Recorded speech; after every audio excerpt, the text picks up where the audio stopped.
Bonjour ChatBTS. Aujourd'hui, l'enjeu, c'est le cycle de vente. C'est a priori, c'est compris pour tout le monde, mais chaque année, il y a des ratages. Il y a des ratages sur l'épreuve 4, notamment sur la deuxième partie qui implique d'une part, rappel, de prendre en compte les nouveaux paramétrages et d'autre part, de présenter un cycle de vente organisé, complet, en respectant toutes les étapes. Donc ce rappel a pour vocation de rappeler des étapes indispensables à respecter à la lettre pour cartonner au niveau du BTS, BTS blanc, voilà. À plus.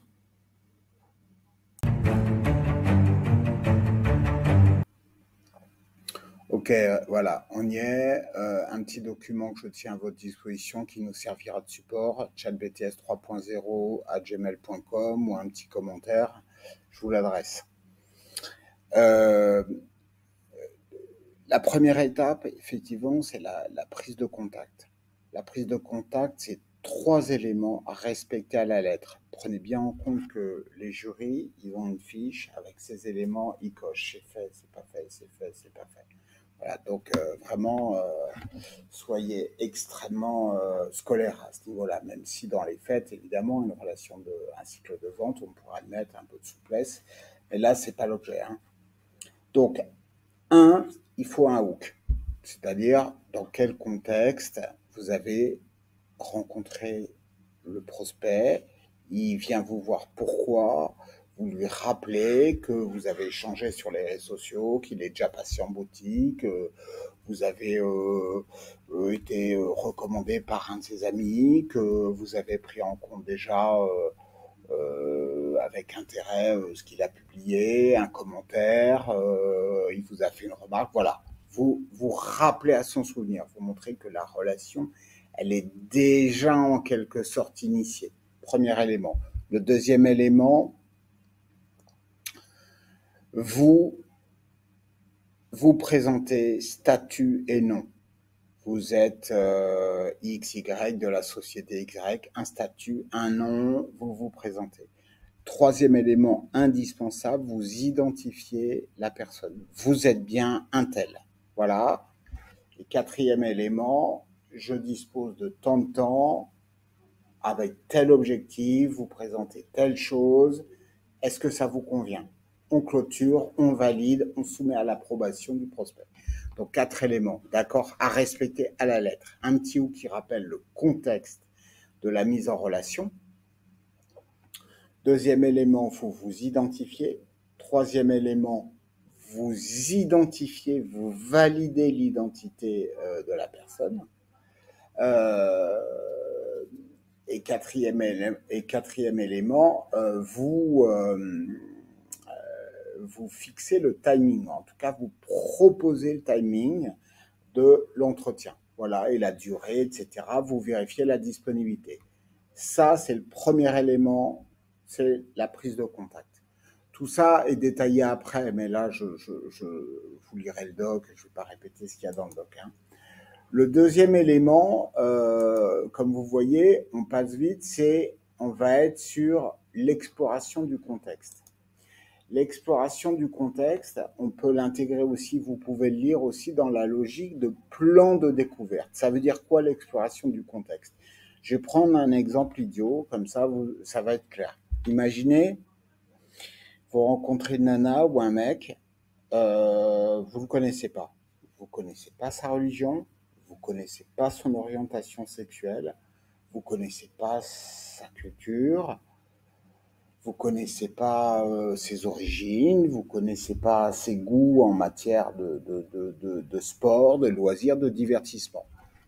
À partir du moment où vous connaissez aucun de ces éléments, on peut tout à fait, sans trop s'avancer, en dépit de votre charme légendaire, on peut penser que ça va être complexe de vous mettre en avant comme quelqu'un qui est susceptible de répondre à ses attentes pour une relation voilà, amoureuse, par exemple. Ça va être compliqué. Alors, l'exemple est un peu radical, mais pensez que l'exploration du contexte, elle a pour objectif d'identifier le prospect, ses leviers, ses freins, ses valeurs. S'il n'y a pas cette phase de découverte avec des questions ouvertes, qui vont permettre au prospect de s'exprimer, je ne serai pas en mesure de le comprendre et donc de répondre à ses objections par la suite. Et ça, c'est vraiment quelque chose qu'il faut faire très important. Faut faire très attention. Souvent, vous passez trop vite sur la phase de découverte. Faut le diagnostiquer. C'est-à-dire, au fond, il vient d'où? Qu'est-ce qu'il veut? Qu'est-ce qui le motive? Est-ce que c'est dans la typologie son casse? Est-ce que c'est la sécurité? Est-ce que c'est l'orgueil? Est-ce que c'est le fric? Est-ce que c'est la nouveauté, etc. Le savoir, c'est vachement important parce que le savoir, ça va vous permettre dans l'argumentation d'utiliser des arguments qui vont matcher avec son profil. Voilà, tout simplement. Je reprends l'exemple de la nana, c'est un peu ridicule, mais imaginez une nana qui vous dit « Ah oui, je suis trop fan des émissions de télé, genre les ch'tis ou des trucs comme vous. » Voilà.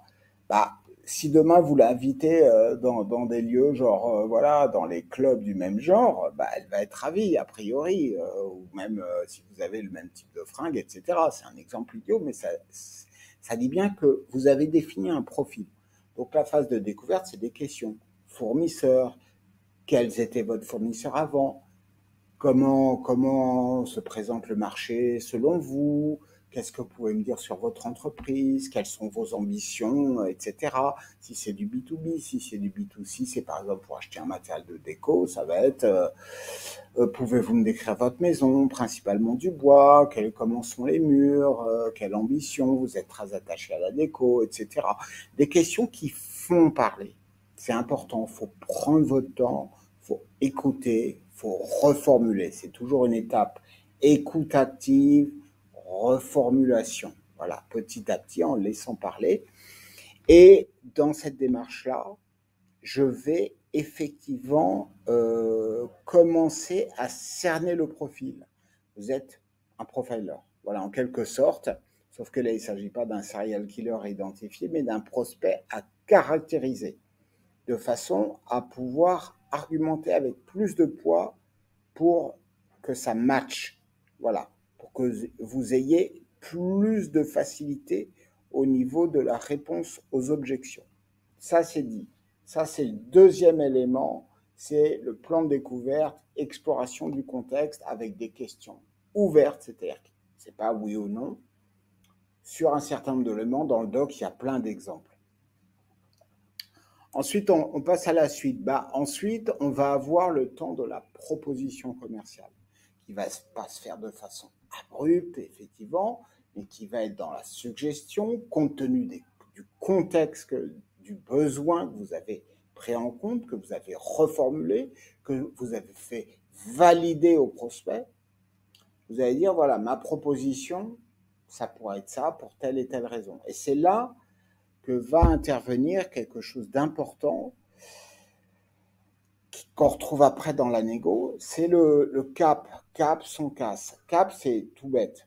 C'est caractéristique, avantage, preuve. C'est tout bête, mais c'est important.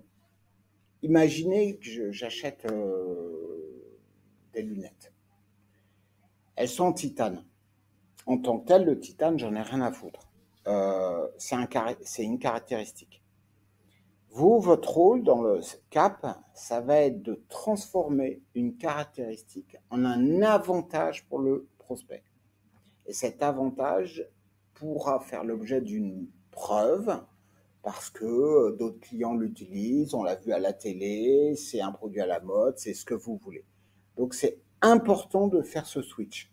Donc là, le troisième élément, il va être de présenter une offre qui va répondre à ce que vous savez du prospect, à son besoin, la nature de ses attentes, ses ambitions, comment ça va trouver sa place, qu'est-ce qu'il en attend, etc.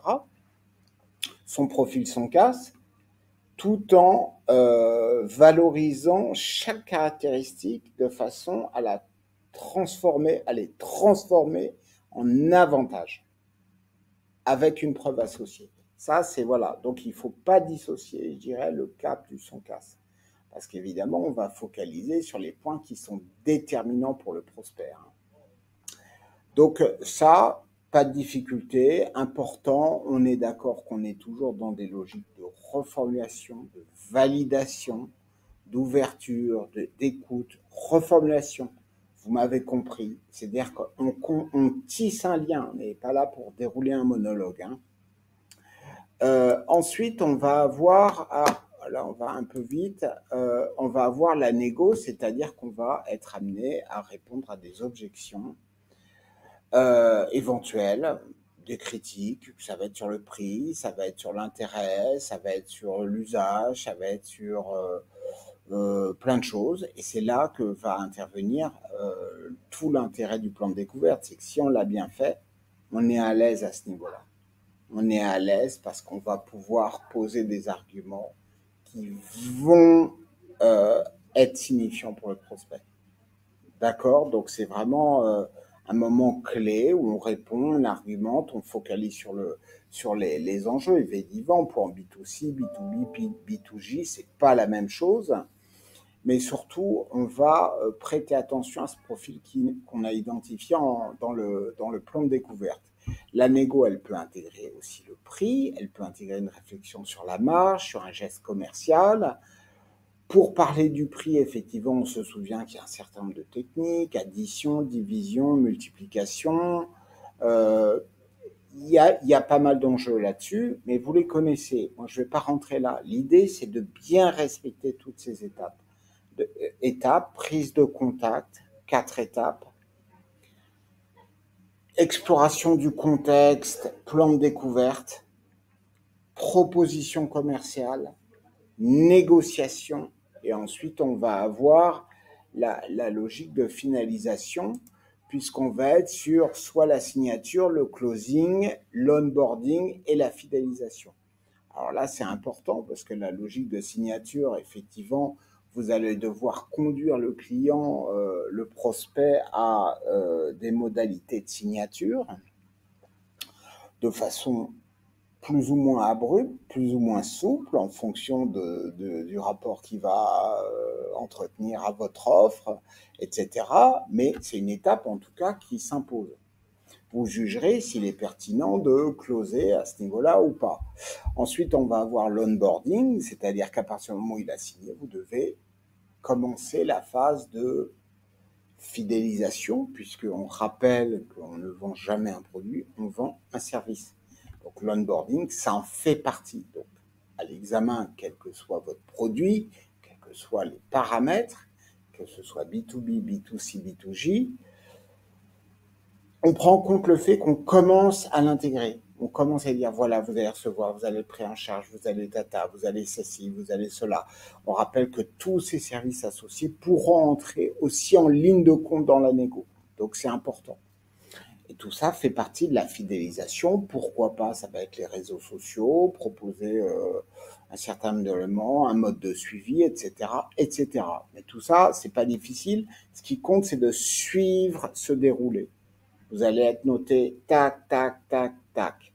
Donc, vous suivez le déroulé. Je rappelle, prise de contact, 4 éléments. Plan de découverte, c'est l'exploration du contact avec des questions ouvertes. Négociation avec des reformulations en prêtant attention au son casse, plutôt présentation de l'offre commerciale. Négociation avec un jeu d'arguments autour du son casse, etc. et autour des problématiques prix, etc. Ensuite, on va avoir la phase de closing, de signature. Ensuite, l'onboarding.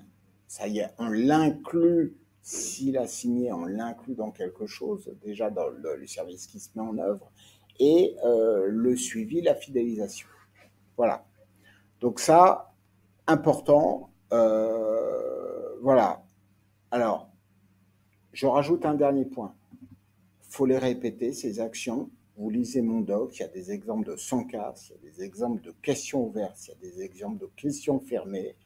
Vous le lisez, vous le relisez, vous vous entraînez et vous avez ce déroulé des étapes en parlant lentement, clairement, en prêtant attention à la gestuelle et vous cartonnez. Voilà. À plus, on se tient au courant. Allez, salut.